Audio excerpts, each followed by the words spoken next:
Assalamualaikum warahmatullahi wabarakatuh.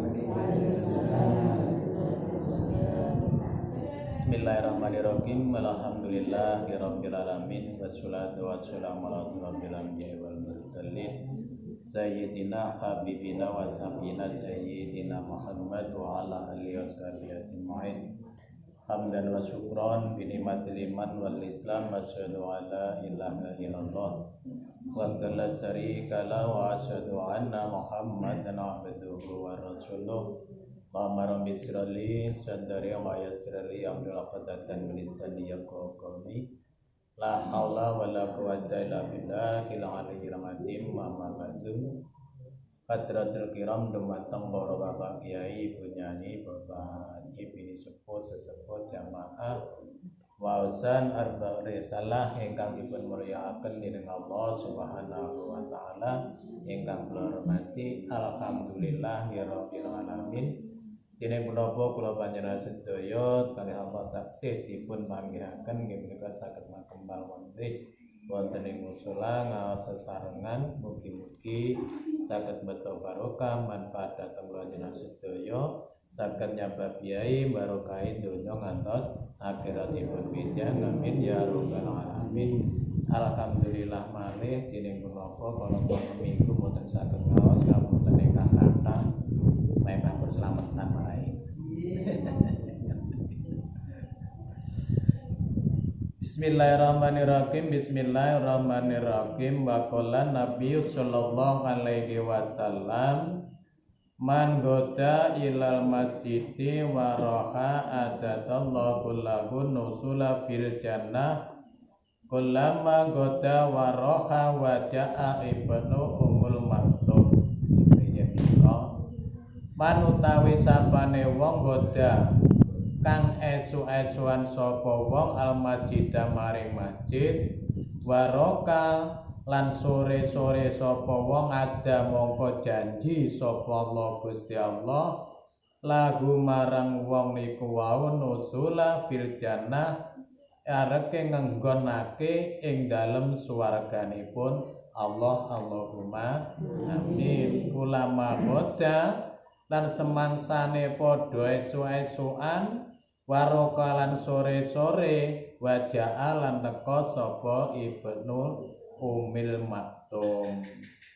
Dadi kok tiyang niku wau kadon jenengan niku pokoke aja susah-susah Bu.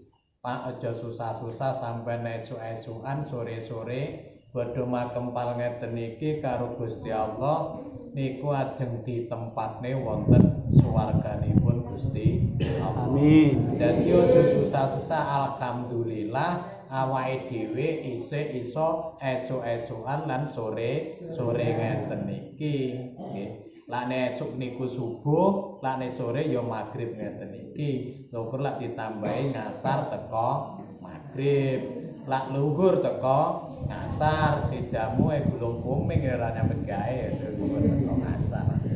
Sing penak niku nggih niku wau ngasar teko magrib. Yalah wis ya ini timbangane aku mulai aku tak ngenteni magrib. Terus magrib dinteni teko ngisa. Alhamdulillah. Nggih niku napa? Gusti Allah wa'adallahu lan janji sapa Gusti Allah la fil jannati arep ditempatne wonten swarganipun Gusti Allah.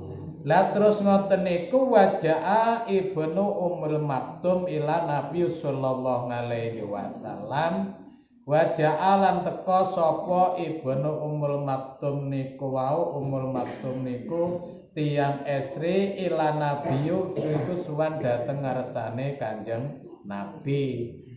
Yasku kalih madul sapa ibnu maktum anahu temen setuwene ibnu maktum niku dorirun iku wong kang wuta al Madinata ing kutha Madinah. Dabatun utawi kang anduweni wa bumatun utawi kalih ibnu matun niku wau mbak baroen utawi wong kang duweni wong kang nuntun tukang nuntuni. Ibu Natum niku tiyang estri kutha enten kutha Madinah niku tiyang niku wuta. Dheweke tangket dhateng Kanjeng Nabi, kala Nabi wa qala lan ngucap sapa Ibnu Maktum afala tajidu ana ta ora nemu sira liruhidatin maring ingsun rogatin ing kemurahan ana sholat yen to salat fi baiti ing dalem omah. Dhek niku wau Ibnu Maktum niku wau tiyang wuta dhek nyuwun prisa kaliyan Kanjeng Nabi. Duh Rasulullah, kula niki tiyang wuta mboten saged mlampah menawi mboten dipun tuntun niku wau mboten saged dugi dhateng masjid. Apalaya didurahun napa mboten wonten kemurahan babar pisan dhateng kula niki ana sholata fi beti sak temene kula niki salat enten griya kemawon niku tanglet dhateng Kanjeng Nabi ngoten niku. Dia niku wau kala dawuh sinten Kanjeng Nabi atas mi'u ana ta ngrungu sira nidaan ing adzan. Kala mongko jawab sapa Ibnu Maktum utawi tiyang ingkang wuta niku wau. Dheweke kala mongko jawab naam inggih kula niki mireng adzan. Terus kala dawuh ma ajidu laka ruhatan ora ana kemurahan tumrape sira selagine sira isih krungu adzan. Lane biyen niku adzane mboten disepeker kok. Dadi pomoki mriki ing grene Pak Sumijan niku ndak krungu. Lah sakniki niku disepeker. Dadi wong niku wau lamun to isih krungu adzan niku kok salat enten griya niku mboten enten manfaate lan paedahe ndekne kemurahan babar pisan. Kamangka Ibnu Maktum niku wau tiyang wuta karepe niku timbangane kula niki lak rae mboten dituntun niku ndak iso dugi masjid Kanjeng Nabi. Kula niki tak salat enten griya kemawon dos pundi karo Kanjeng Nabi. Dijawab ngene niku wau lamun to sliramu isih krungu adzan kuwi ora ana kemurahan bagine wong-wong sing krungu adzan salat neng omah. Pena iki ora enek manfaate lan faedahe. Dadi luwih apik panggah teka dhateng masjid niku ngoten niku dawuh kalih Ibnu Maktum. Lah dheweke malah kula jenengan niku kalih Allah dipun paringi peningal ingkang kados ngeten. Lah niku kok ne salat tenten ngomah nggih niku wau ora enek paedahe kecuali lak ndak krungu adzan niku mboten napa-napa. Niku kenging selagine lak ndak krungu adzan niku kenging salat tenten griya. Terus sama ngusul lho. Lah kula niki lho repot terus sama ngoten. Sampeyan mendel mawon ya tak terus nih. Meh niku. Sama ngusul. Kula niki lho sampeyan adzan tasih enten sawah ya saya niku. Sama ngusul. Dadi ngoten niku ndak sama ngusul ya. Dadi niki niku ngoten. Terkecuali ngene ku wae daruratun krana ana darurat. Darurat niku tapi darurat niku wae ndak kena jalasan lho nggih. Ndak kena jalasan. Darurate nyapa ngeruwi tletong. Lah niku lho pekerjaan matan wis ana tinggi darurat bendina ya ora jamaah. Lah magrib krungu adzan magrib. Lah napa mboten dugi nek masjid? Lah wayah makan sapi ya. Setelah niku dadine ndak kena nggih darurat ngoten niku. Darurat niku terkecuali memang awake dhewe niku ndak kuat niku kenging salat enten griya. Selagine awake dhewe sik iso teka masjid musala niku karo Kanjeng Nabi kon nekani dhateng masjid lan musala. Wa anggulan temen setune Kanjeng Nabi Muhammad sallallahu alaihi wasallam kala mongko dawuh sinten Kanjeng Nabi salah satun laknatullah. Salah satu utawi wong telu iku laknatullah kang den laknati nglaknati sapa Allah Gusti Allah. Ngene iku wa dzakaraton lan Wadakara ketan lan kasebut dinten Kanjeng Nabi minhu saking wong telu niku rajulan ing wong lanang yasma'u kang krungu sapa wong lanang hayya 'ala shalah hayya 'alal falah walam yajidu mongko kok ora jawab sapa wong niku nggih niku wau tiyang niku wau bakal dilaknat karo Gusti Allah. Wong lanang krungu swara hayya 'ala shalah niku kok ndak jawab la haula wala quwata niku neng sawah oleh nggih. Sampai neng sawah oleh niku jawab maos la haula wala quwata illa billahil aliyyil azim. Hayya 'alal falah niku yo kon jawab neh la haula wala quwata illa billahil aliyyil azim. Lamun to wong ora gelem jawab krungu swara niku wau nggih niku karo Gusti Allah ajenge dipun laknat. Dilaknat niku disiksa. Nek cara awake dhewe niku ngoten wala yajibu kok ora jawab sapa wong niku wau bakal dilaknat karo Gusti Allah. Warawah gulan diriwayatake Hakimun saking Imam Hakim kala Nabi sallallahu alaihi wasallam kala dawuh sinten Kanjeng Nabi niki sedaya hadis nek dawuh Kanjeng Nabi tok babagan salat niku dawuh Kanjeng Nabi kalih dawuhipun Gusti Allah. Wa qala nabiyullah qala dawuh sinten Kanjeng Nabi Muhammad sallallahu alaihi wasallam la sholata li jaril masjid illal bil masjid wa mimma yambagi. La sholata ora ana salat li jaril masjid keduwe tangga kiwa tengene masjid ilal bi masjidin angin kejaba salat ana ing masjid wa mimma lan setengah saking barang iku yang bagi ora prayoga sapa wong waya takadu lan ngukono sira fi sholatil jamaah ing dalem salat jamaah. Dadi kok eneng wong tanggane kiwa tengene masjid tapi ya alhamdulillah alhamdulillah mae dhewe iki klebune jan super. Maksudnya super niku ngeten. Liyane mae dhewe niki tangga kiwa tengene masjid niku malah bodho ndak gelem salat. Alhamdulillah muga-muga aja sampai ketularan nggih. Amin. Aja sampai ketularan. Alhamdulillah dadi wong tangga kiwa tengene masjid ngeten niki rene. Biasane niku sekawan dosa nganan ngiri. Rono 40, rene 40, rono 40. Niku kok salate niku kok ndak gelem neng masjid niku ora enek paedahe babar pisan belas lah yang bagi ora prayoga apa keduwe wong sing salat neng ngomah niku wau. Niki Kanjeng Nabi dawuh la sholata li jaril masjid ila fil masjid mimma yang bagi. Dadi kok eneng tangga kiwa tengene ngene iki nggih niku kiwa tengene masjid kok salat neng omah niku ndek eneng manfaate babar pisan ora prayoga ndak oleh karo Kanjeng Nabi lak ditedhekne karo masjid kudu salat dateng masjid. Sameng jawab, "Lah omahku laku nyalati kapan?" Ya sampean ngoten lho, sampean meneng ae lho Bang. Lah omahku laku nyalati kapan to, Kak? Lah sampean salat neng omah ora menilak teko nggone lah ning enten mriki mesti teko nggone. Ngoten lho. Mergane napa? Mergane nggih niku wau. Awake dhewe iki lak salat ning omah. Saniki sampean tak takoni, sampean lak salat ning omah ngono ya tau salat ba'dal maghrib ngoten. Terang-terangan mawon.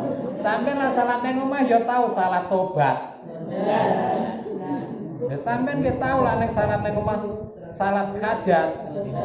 Padha wong kula dhewe ya padha. Lah kula sing ngomong ora ngenyangi, lah sampean prei yo malah nemen. Ya salah to Kak, tapi tak omongne kowe sama ngoten lho. Sampeyan ngenyangi, larang ngenyangi lu wong aku mawon ora ngapu. Ya mergane nyapa ngapusi awake dhewe. Makane diarani dosa niku napa? Dosa niku mae dorasa rasane dhewe iki diapusi. Padahal rasa niku ora gelem diapusi, ndak gelem. Ngoten. Ngoten nggih. Dadi wong salat nggih niku makane wayang ta'akatu fi sholatil jamaah kukuhno oleh padha salat berjamaah. Regane napa? Sing arep nggih pun janji niki wau Gusti Allah janji wong sing salat berjamaah nggih niku areke tinggokne neng swarga niku ngoten.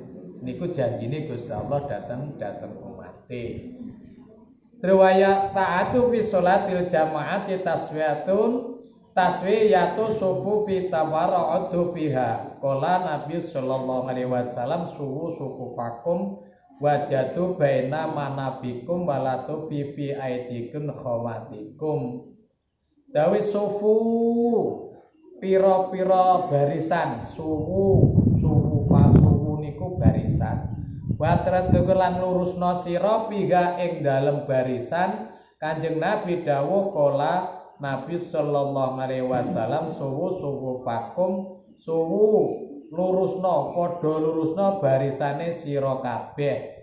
Wajadu lan ngencengno sira kabeh baina maikum ing dalem antarane pira-pira pundak sira.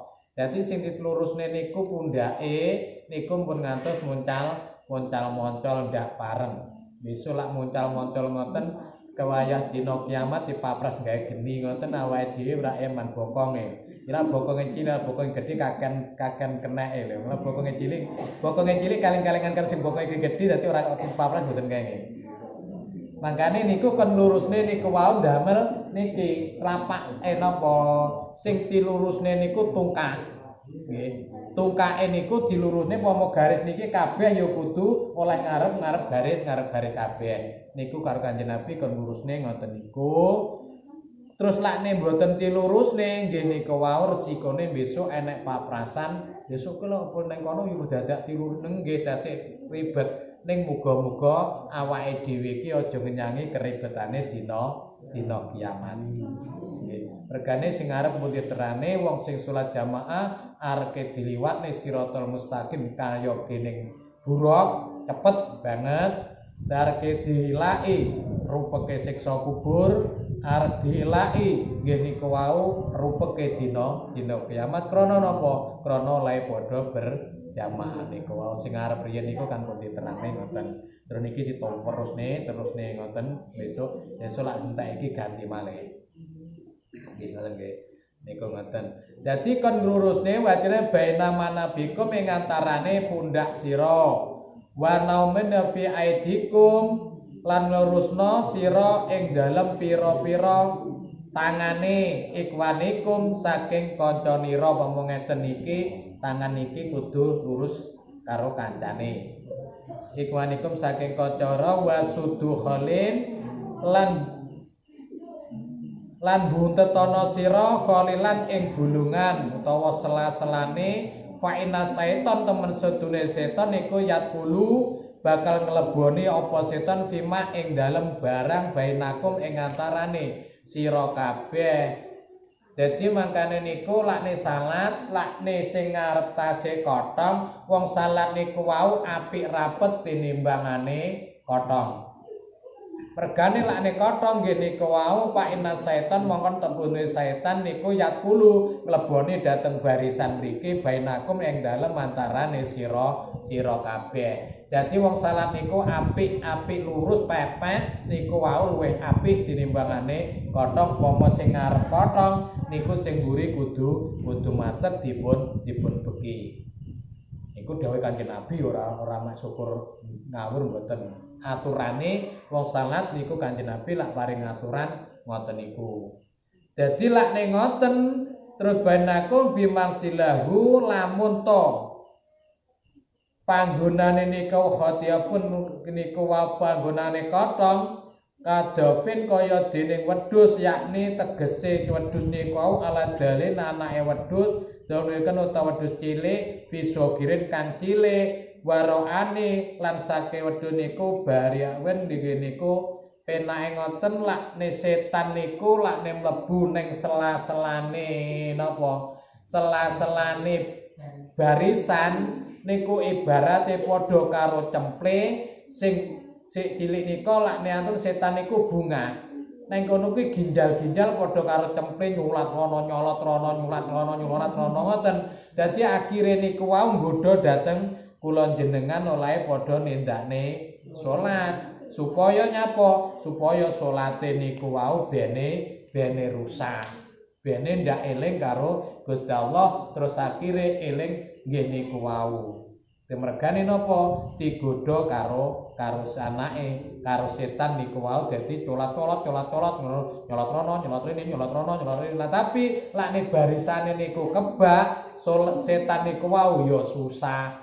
Laku arep godha kok ngendi kok ngarep ora iso, kok ngiringan ora iso, kok mburi ora iso, kok ngarep dadine ngoten. Makane didhawuhe ya niku wau kon ngebeki kon lurusne barisane. Dipepetne sikute karo kancane niku wau luwih apik salate sing luwih apik salat niku wau ngoten niku. Makane lakne salat kok digawe jarak 1 meter niku bohong. Salate awake dhewe ndak ketampa malah. Ngoten, malah awake dhewe salate ndak ketampa krana napa? Krana ngene ku wau. Krana tinggi jak-jakan karo setan niku wau. Terus sawiyakum lan madakno sira kabeh Allahu baina sudurikum ing dalem dodonira kabeh wa manakikum ing dalem antarane kanca sira kabeh wa yaqulu lan podhan dawuh sinten Rasulullah sallallahu alaihi wasallam. Dadi ngene iku kon madakne dadane kon madakne ngene iku pokoke lurus kathik banget. Pokoke lakne eneng sing moncol samang surung. Ngoten. Samang saka ning ngarep ngoten. Salat niku padha mawon wis terbatas. Iki tak miliki teko kene lepas. Aku ki dawa ora mancal kancaku. Mboten padha mawon. Sak sajadah niku pun ukuran. Terus akhirnya wa tahlifu wa qala Nabi sallallahu alaihi wasallam wa yaqulu lan dawuh sinten Kanjeng Nabi la taktalifu aja nengklengne sira fatah talifa mongko aja nengkleng kulubahum ing ati nira innallaha temen setuhune Gusti Allah wal malaikati lan malaikate Allah yusallu iku padha maca selawat ngala sofi ing atase saben-saben sop kal aula kang awal sing dikarepne wala tahtalifu aja nengkleng sira tahtalifa mongko nengkleng sira kulubahum ing pira-pira atinira innallaha temen seduhune Gusti Allah wal malaikatu lan malaikat Allah yusallu padha maca selawat ngala sofi ing atase sab niku wau al aulakan awal. Dadi Gusti ndak oleh nengkleng niki karepe nyapa? Sing dikarepne ndak oleh nengklengne apa kulubahu matira kabeh ki salat ki aja metu saka sakjerone salat. Ngoten. Lho lakne sampean mengko metu sakjerone salat, tegese atine ki aja metu saka sakjerone salat. Tapi nggih ya jenenge wong. Jenenge wong kula jenengan niku wis padha mawon. Dadi atine ngene ku wau wis wong salawasra tak aturne Allahu Akbar. Hariku ning kono cedul, keri ning kono. Allahu Akbar tambangi keri ning kono. Ngoten niku. Nggih, regane cethuke iki karo salat. Lah golek niku digoleki sampean dieglek ngoten. Digoleki ra cethuk mengko karo salat. Lah akhire malah cethuk. Jenenge niku nengklengne metu saka salat. Terus saiki amrih ora metune saka salat awake dhewe carane dos pundi? Carane sing diengen-engen macane salat. Nek ning ngoten niku mungkin mboten medal.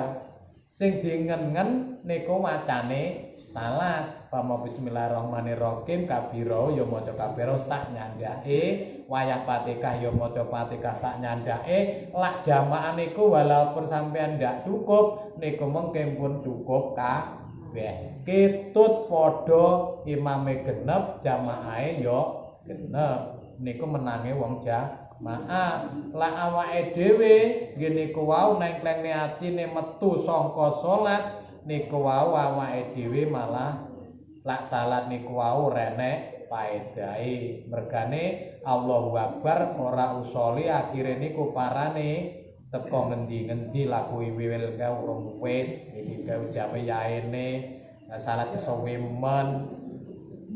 Allahu Akbar. Walah iki wis lekas Allahu Akbar, iki kae sik 10 pocong lah wis ya apa ya. Ngoten niku. Niku metu saka salat ki sing gak oleh ngono kuwi. Niku makane lah Allahu Akbar 5 menit diblajari awake dhewe sing dingen-ngen nggih niku wacane salat. Wa subhanallah ya maula subhanallah rabbil alamin ping 3 terus sami Allah liman hamidah niku sak cukupe niku mboten saged metu niku dadi panggah-panggah di sak jerone salat padha niku wis padha mawon makane lak kula jenengan niku wis padha nggih niku cara isane penilak salat nggih niku sing dingen-ngen waosane salat waya robek firli nggih ngoten digenepi robek firli warhamni warhamni wasukani watini waqwani Allahu akbar subhanallah niku mengke genep mboten saged medal terus Rahmanirrahim so eneng lak imame sawi ngoten terus lak salat niku kok suwi mentok niku mesti imame glis ya ngono kok beyanter men wajib sing subhanallah oleh sitok kok wis dingluneh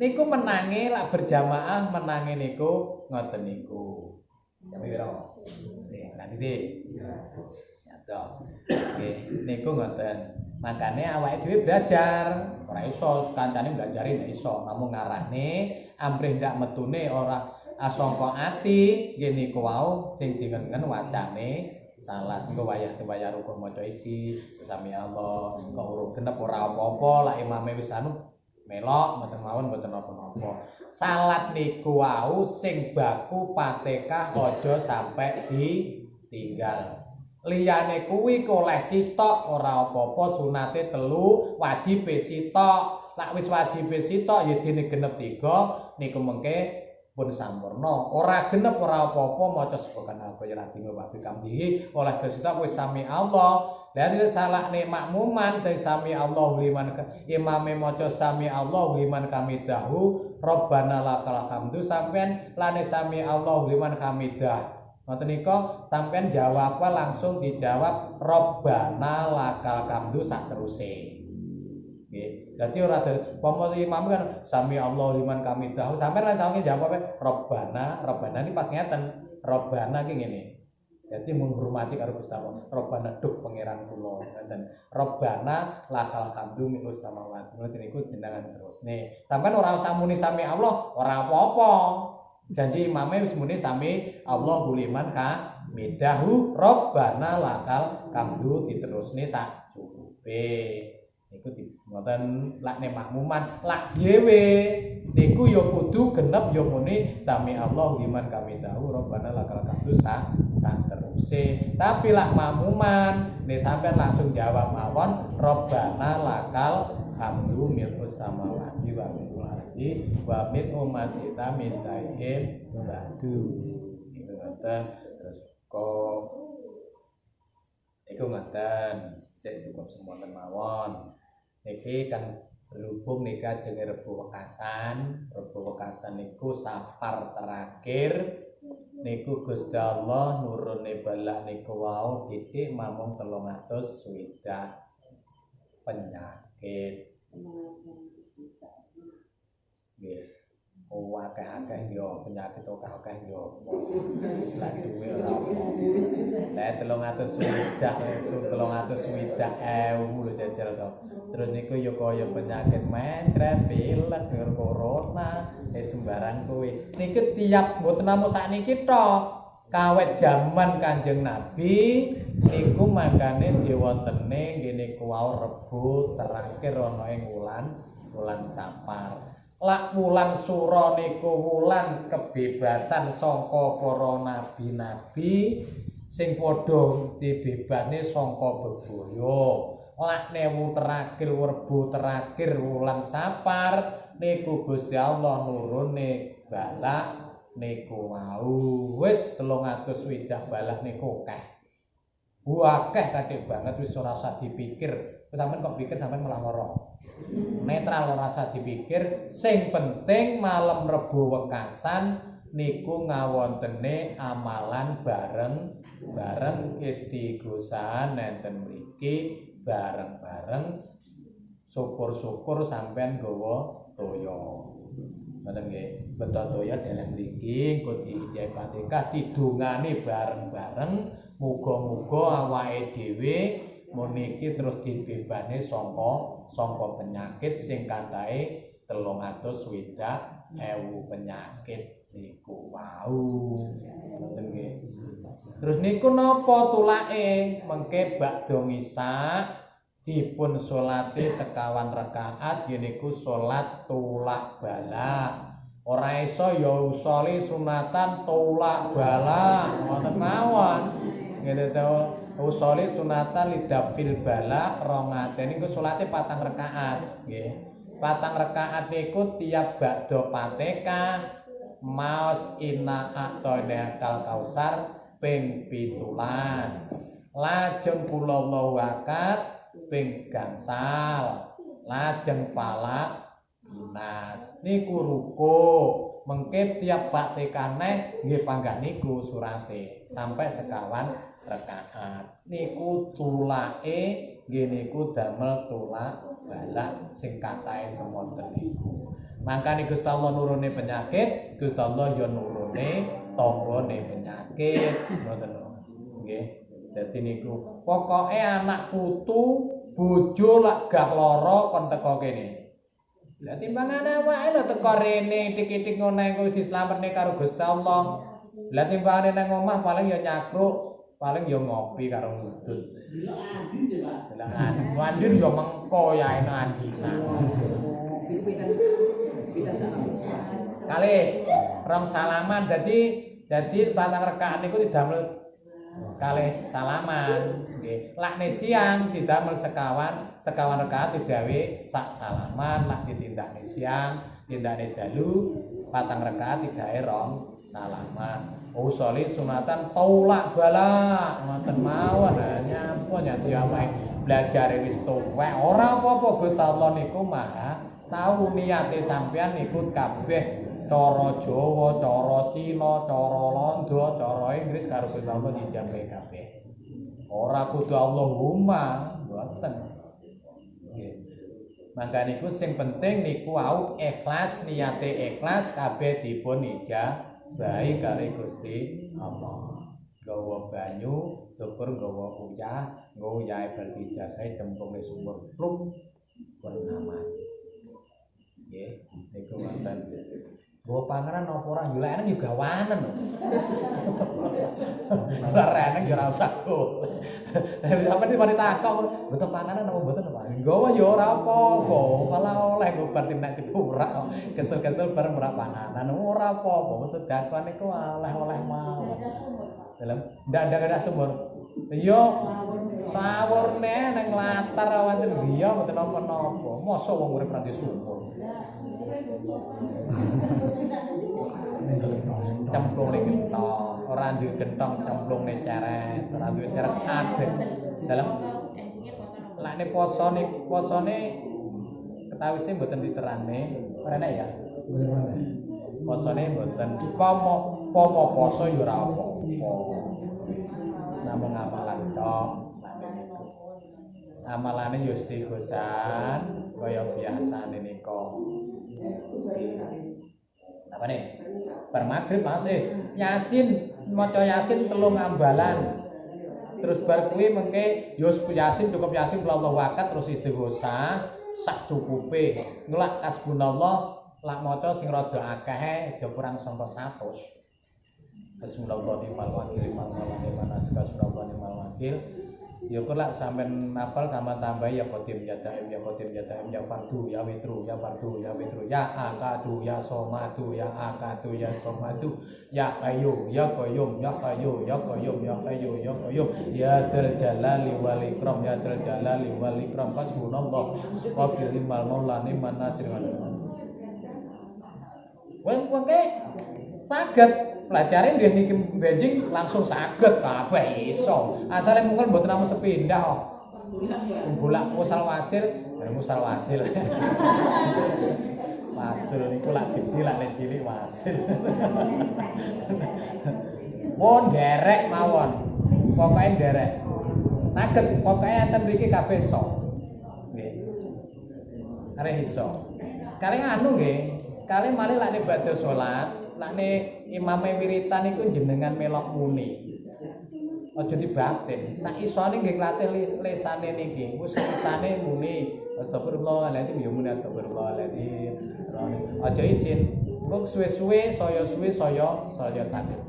Saya saged. Witing kelina jararan saka kelina witing apal biar nek kebiasaan ngono kae. Lah biasane ku temeke malah iso. Nggih. Napa sing perlu ditakokne waktune wis jame wis mepet. Tengklet babor. Nggih. Anu niki bab jamaah makmum masbuk nggih. Nggih. Menawi sampun terlambat ngoten. Terus imame niku sampun rukuk. Niku sing leres makmum niku pripun Mbah? Terus ngitunge pripun niku? Pun rukuk wonten lho, pun rukuk napa kudu nggih. Niku wis ketinggalan rukuk tok. Nggih ketinggalan rukuk pertama ngoten. Ketinggalan rukuk tok. Iku sampai sujud mboten? Dereng kita asih rukuk ngoten. Nututi mawon nggih. Langsung Allahu Akbar nututi cepet ngoten nggih. Nututi ya. Terus niku mengki dipun hitung Wilak padha karo sing anu, padha karo sing ngarep. Nggih, nututi. Kemawon ngremlo wayu, buk Allahu Akbar, wis rukuk, nututi rukuk. Kayak ngene niku. Mek cuma tertinggal Fatihah imam. Makane dadi masbuk ki mek jane sing dimaksud masbuk kan ketinggal Fatihah ngene. Asal. Boten napa-napa. Pokoke tapi aja dikulenake lho kok. Kowe sampe kulianane to kok mriko alah jare kaperoleh kok keri Allahu Akbar ngene dadi asal niku. Boten napa-napa. Kecuali lek wis rakaat. Lah setelah rakaat niku yo genepi rakaat malih. Nggih. Dadi yo kok dadi ataqiyate ping 3. Ataqiyate kan rakaat pertama terus kan itu kan melok ataqiyat anu iki to.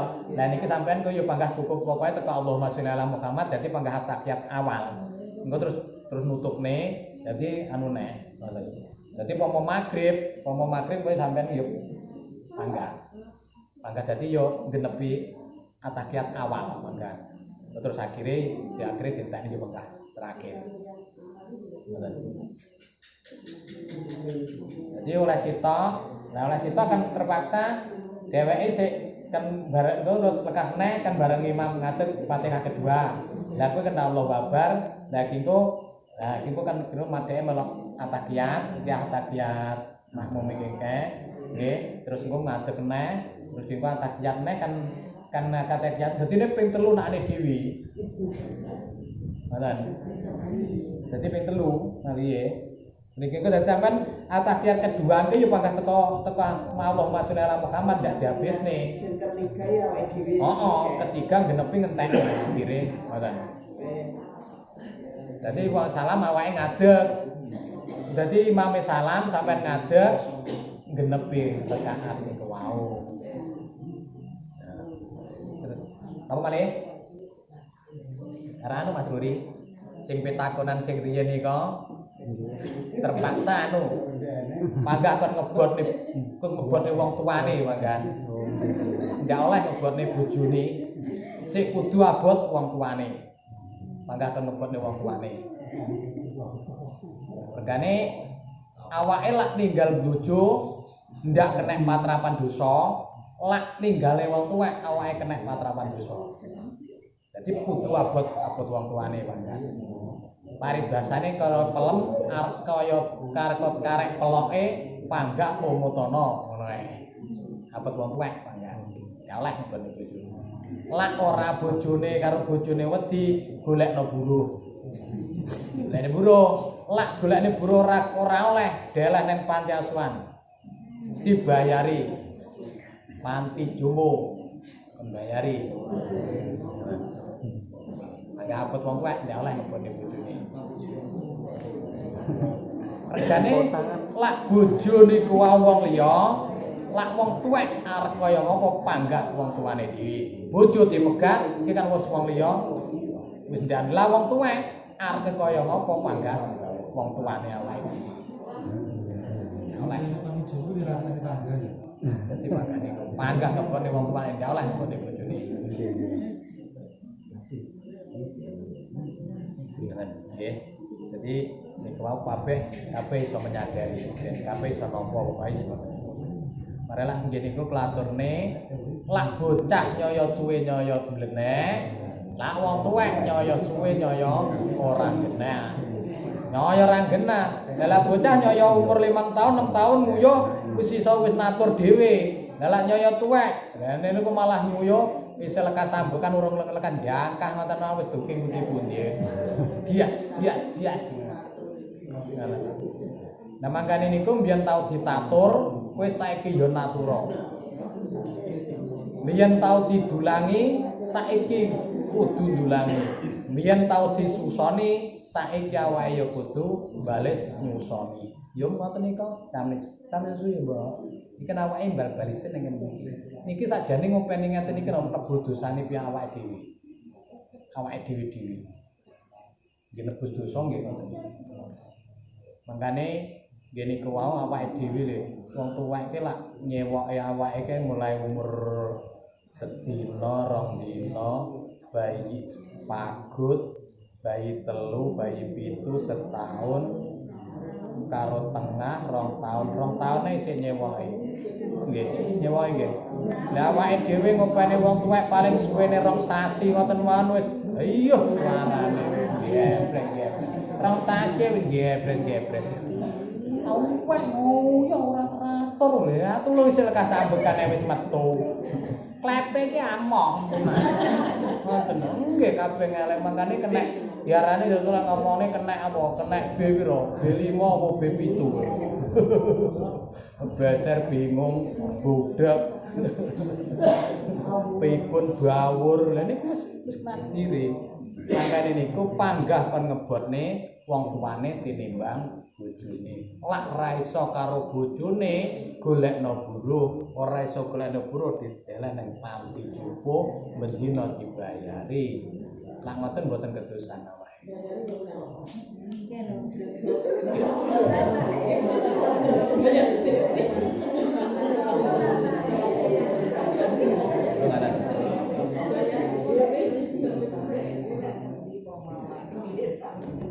Nggih. Betul-betul. Niku ampun paham nggih. Bar magrib maca Yasin ping 3. Kula niki ndak iso maca Yasin kok, Kak. Qul huwallahu ahad.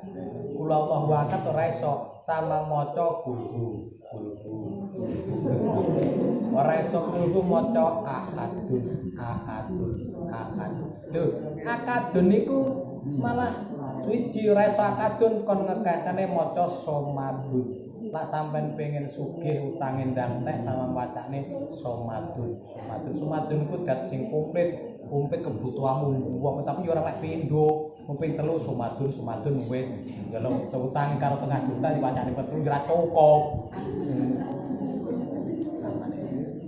Mangkane ditambahi kene kemangko istighosae niku biasane niku diwaos bar maca Yasin diwaca wakat terus istighosa bla wakat tak palak binase istighosa ditambahi la iso ya qadim ya daim ya fardu ya witru ya akadu ya somadu. Nah niku ya akadu ya somadu ki akadu dat suwiji somadu ki dat sing komplit kebutuhane nopo sampean dicukupi ora san jaluke sembarang dicukupi malah jalukne ora turah opo ora. Ngaten nggih? Niku ngaten.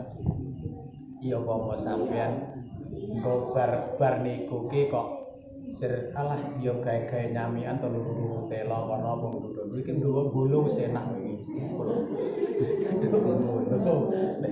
Nggih nyapa. Lah lebar terus arep cakuan arep uprus-uprus bareng isak wis cukup mari tambah kesel kene bae tene gedang ben digawa.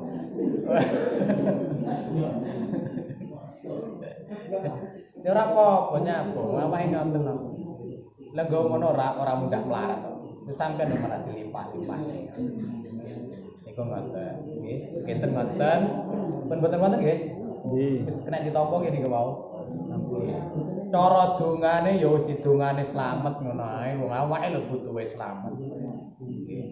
Ya terutama ya Allah Rahman ya Rahim mugi-mugi sedaya jamaah kula kusidutun jamu dipun-pun sekdene fitnah bala bahaya penyakit kali sang sami kala pinaringan kesehatan kewarasan cara Jawa penak rada akeh lae diparingi kesehatan kewarasan panjang yuswane cepakne rezekine gasarane nyepedho nyambut gawe diparingi putra saleh lan salihah ketidang yang pangling ono ae lha sampean awake dhewe lho maca Allahumma rabbana taqabbal wong karepe ora paham ya ora ditampa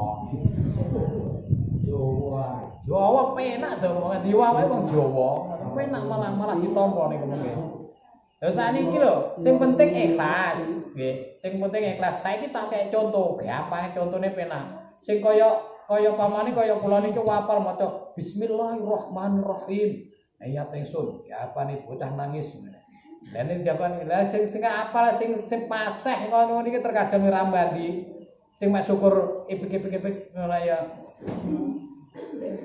malah mari ngoten niku lho japane lelek ipik-ipik nggih wong tuwek-tuwek mbiyen iki lak cara Jawa lan japane bocah nangis aku penak Assalamualaikum salam ora assalamualaikum.